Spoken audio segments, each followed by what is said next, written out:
வணக்கம். 5 மணி செய்திகளை வழங்குவதற்காக நான் காயத்ரி. விரிவான செய்திகளை பார்ப்பதற்கு முன்பாக தலைப்புச் செய்திகளை பார்க்கலாம்.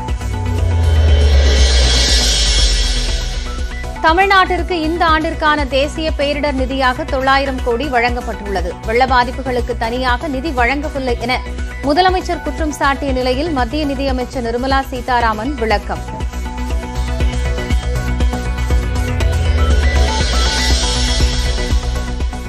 தென் மாவட்ட அதிகனமழை குறித்து வானிலை ஆய்வு மையம் உடனுக்குடன் எச்சரித்தது. முதலமைச்சர் மு க ஸ்டாலினின் குற்றச்சாட்டிற்கு நிதியமைச்சர் நிர்மலா சீதாராமன் மறுப்பு.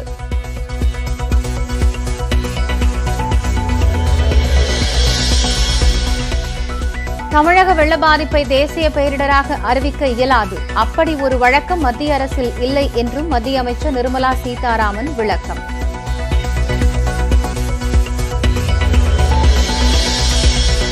தூத்துக்குடி அருகே வெள்ளத்தால் பாதிக்கப்பட்ட இந்து சமூக மக்களை மீட்ட இஸ்லாமியர்கள் பள்ளிவாசலில் தங்க வைத்து 4 நாட்கள் உணவளித்து மத நல்லிணக்கத்தை பறைசாற்றினர்.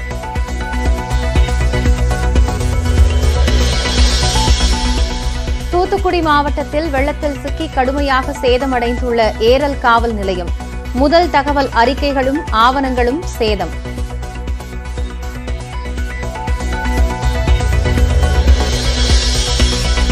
ஸ்ரீவைகுண்டம் அருகே மழை வெள்ளத்தில் முற்றிலும் உருகுலைந்த 10 கிராமங்கள். 300க்கும் மேற்பட்ட விவசாய நிலங்கள் மணல் மேடானதால் விவசாயிகள் கண்ணீர்.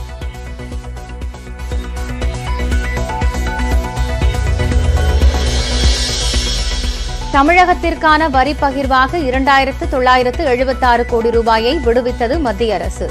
பண்டிகை காலம் நெருங்கி வருவதை ஒட்டி முன்கூட்டியே நிதி விடுவிக்கப்பட்டதாக அறிவிப்பு.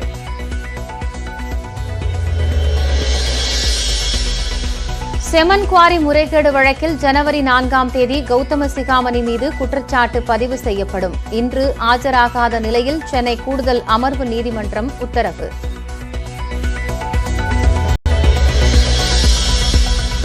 தூத்துக்குடி மாவட்டம் ஏரலில் பாதிக்கப்பட்ட மக்களுக்கு அமைச்சர் உதயநிதி நிவாரணம். பாதிப்புகளை ஓரிரு நாட்களில் சரிசெய்ய நடவடிக்கை எடுக்கப்படும் என்று உறுதி.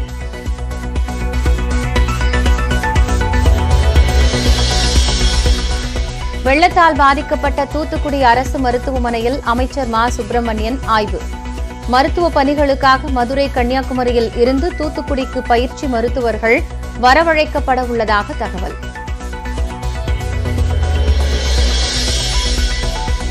திருநெல்வேலியில் வெள்ளத்தால் பாதிக்கப்பட்ட பகுதிகளை பார்வையிட்ட பாமக தலைவர் அன்புமணி.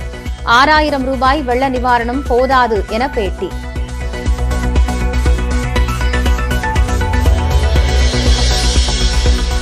எண்ணூர் ஆதி திராவிடர் குடியிருப்பில் படிந்த எண்ணெய் கழிவுகள் 18 நாட்களாகியும் இயல்பு நிலை திரும்பவில்லை என வேதனை.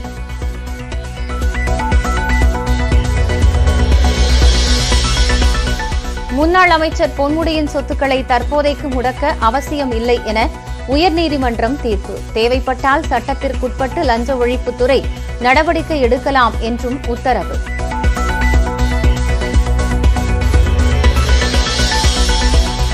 முதலமைச்சர் மு க ஸ்டாலினுடன் பொன்முடி சந்திப்பு. சொத்து குவிப்பு வழக்கில் பொன்முடிக்கு 3 ஆண்டு சிறை தண்டனை விதிக்கப்பட்ட நிலையில் சந்திப்பு.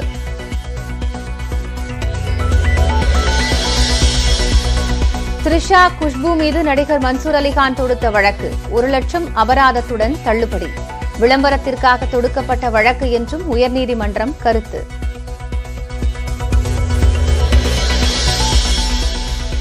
இன்றும் நாளையும் தமிழ்நாட்டின் ஓரிரு இடங்களில் அதிகாலை வேளையில் லேசான பனிமூட்டத்திற்கு வாய்ப்பு.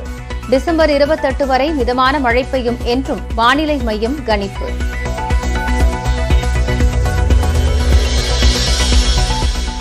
எதிர்க்கட்சிகள் நாட்டை பிரிக்க முயல்வதாக மத்திய அமைச்சர் அனுராக் தாக்கூர் குற்றச்சாட்டு. நாடாளுமன்றத்தில் எதிர்க்கட்சி எம்பிக்களின் செயல்பாட்டிற்கு ராகுல் காந்தி மன்னிப்பு கோர வேண்டும் என்றும் வலியுறுத்தல்.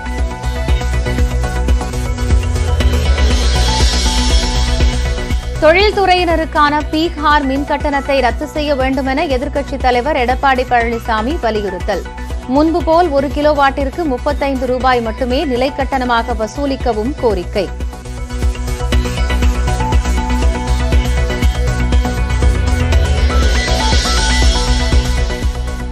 146 எம்பிக்கள் சஸ்பெண்டை கண்டித்து டெல்லி ஜந்தர் மந்தரில் இந்தியா கூட்டணி கட்சிகள் போராட்டம். कोई नारा नहीं लगाएगा राज कान के लिए। सभी लोग जो हैं वो खड़े होकर राज कान में पार्टिसिपेट करेंगे. ஜனநாயகத்தை காப்பாற்ற வேண்டிய அவசியம் வந்துள்ளதாக பேட்டி.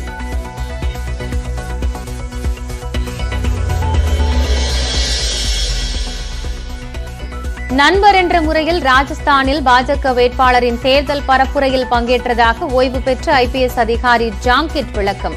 பாஜகவில் இணைந்துவிட்டதாக வெளியான தகவலுக்கு மறுப்பு.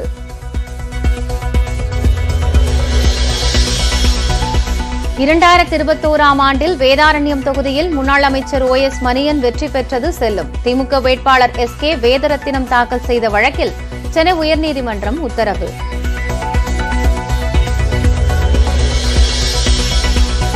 திருவண்ணாமலையில் போராட்டம் நடத்திய விவசாயி அருள் ஆறுமுகம் மீது உள்நோக்கத்துடன் குண்டர் சட்டம் பாய்ந்துள்ளதாக தெரிகிறது. குண்டர் சட்டத்தை ரத்து செய்ய கோரி விவசாயியின் மனைவி தொடுத்த வழக்கில் சென்னை உயர்நீதிமன்றம் கருத்து.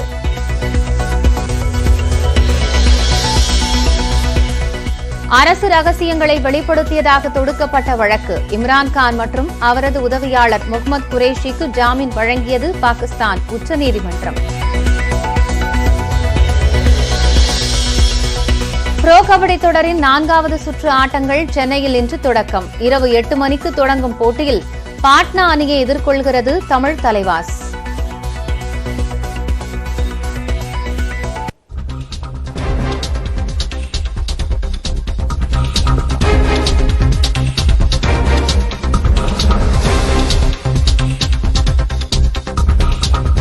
தற்போதைய செய்தி ஒன்றை பார்த்துக் கொண்டிருக்கிறோம். சென்னையில் அதிக அளவிலான போதைப் பொருட்கள் பறிமுதல் செய்யப்பட்டிருக்கின்றன. 280 கோடி ரூபாய் மதிப்பிலான போதைப் பொருட்களை அதிகாரிகள் பறிமுதல் செய்திருக்கிறார்கள். இதுகுறித்த கூடுதல் விவரங்களை செய்தியாளர் கோகுலிடம் கேட்கலாம். கோகுல், எந்த வகையைச் சேர்ந்த போதைப் பொருள் பிடிபட்டிருக்கிறது? என்னென்ன விசாரணை நிலவரங்கள்?